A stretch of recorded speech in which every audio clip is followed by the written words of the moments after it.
Free बिजली रोकना चाहती है, फ्री पानी रोकना चाहती है, स्कूलों को खराब करना चाहती है, मोहल्ला क्लिनिक बंद करना चाहती है, महिलाओं की यात्रा को रोकना चाहती है। भाजपा के नेताओं से, भाजपा की सरकार से सुरक्षित रखना, उसकी रक्षा करना, इन दो जिम्मेदारियों को लेकर के नई सरकार का गठन होगा। लेकिन अरविंद केजरीवाल जी ने दिल्ली के लोगों के हितों के लिए, दिल्ली के लोगों के काम को जारी रखने के लिए निर्णय लिया कि जेल के अंदर हम इस्तीफा नहीं देंगे और जेल से सरकार चलाएंगे। अब ये गोल्ड कॉइन होगा आपका। मैं मनीष धवन कस्तूरी ज्वेलर से 1 लाख की शॉपिंग के ऊपर एक गोल्ड कॉइन मिलेगा फ्री।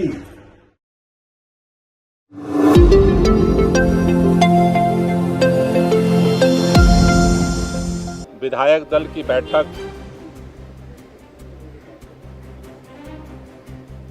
बुलाई गई थी, जिस बैठक में दिल्ली के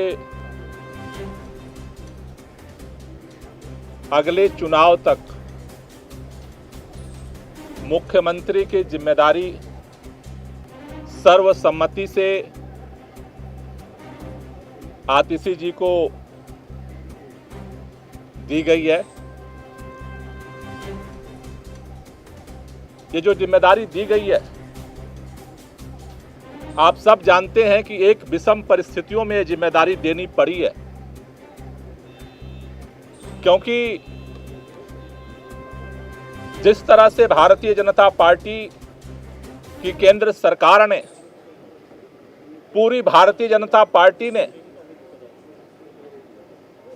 देश के माननीय प्रधानमंत्री जी ने षड्यंत्र करके, एजेंसियों का दुरुपयोग करके आम आदमी पार्टी को खत्म करने का,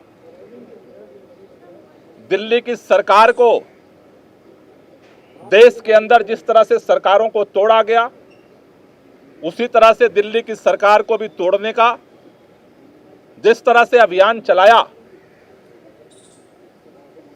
उन सभी अभियानों को फेल करते हुए आम आदमी पार्टी ने अपनी एकजुटता को, विधायकों की एकता को, सरकार की स्थिरता को और सरकार के कामों को जारी रखा।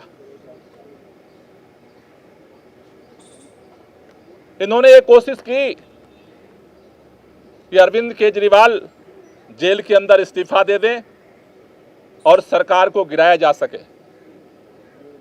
लेकिन अरविंद केजरीवाल जी ने दिल्ली के लोगों के हितों के लिए, दिल्ली के लोगों के काम को जारी रखने के लिए निर्णय लिया कि जेल के अंदर हम इस्तीफा नहीं देंगे और जेल से सरकार चलाएंगे।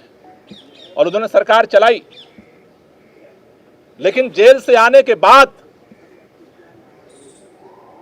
उन्होंने निर्णय लिया कि जिस तरह से अरविंद केजरीवाल की जो सबसे बड़ी ताकत है, ईमानदारी की ताकत, उसी ईमानदारी की ताकत से अरविंद केजरीवाल जी ने दिल्ली के लोगों के लिए वो काम किया जो आज तक इतिहास में भारत की कोई राज्य सरकार नहीं कर पाई। लेकिन उनके ऊपर, उस ईमानदारी के ऊपर कीचड़ उछाया गया भारतीय जनता पार्टी की तरफ से। और उसको देखते हुए दिल्ली के मुख्यमंत्री अरविंद केजरीवाल जी ने जेल से आने के बाद यह निर्णय लिया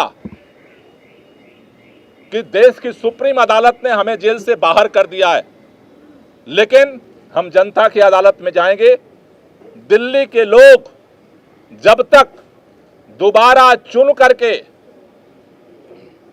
उन्हें अपना समर्थन नहीं देते, तब तक दिल्ली का मुख्यमंत्री नहीं बनेंगे। आज इन परिस्थितियों में जब उन्होंने अपना इस्तीफा देने का निर्णय लिया, आज विधायक दल की बैठक हुई।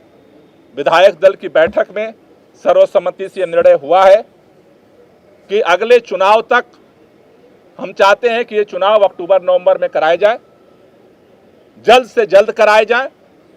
जब तक चुनाव नहीं होता है, अरविंद केजरीवाल जी को प्रचंड बहुमत से जनता दिल्ली का मुख्यमंत्री नहीं बनाती है, तब तक के लिए आतिशी जी को दिल्ली के मुख्यमंत्री के रूप में जिम्मेदारी निभाने के लिए प्रस्ताव सर्वसम्मति से पारित हुआ है।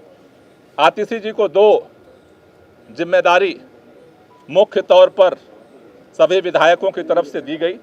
पहला कि दिल्ली के 2 करोड़ लोगों के साथ मिल करके भाजपा के सारे रुकावटों के बावजूद हम काम जारी रखेंगे। और दूसरा, भारतीय जनता पार्टी अरविंद केजरीवाल के नेतृत्व में दिल्ली के लोगों को जितने काम किए गए उन सबको रोकना चाहती है।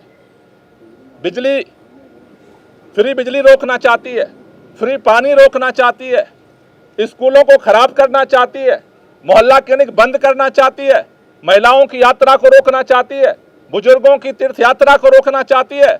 अभी हमने देखा बुजुर्गों की पेंशन रोक दिया 5 महीने तक। दूसरी जो जिम्मेदारी उनको दी गई है कि भारतीय जनता पार्टी के सारे षड्यंत्रों को, जो दिल्ली की जनता के काम को रोकने की है, उसकी रक्षा करना है।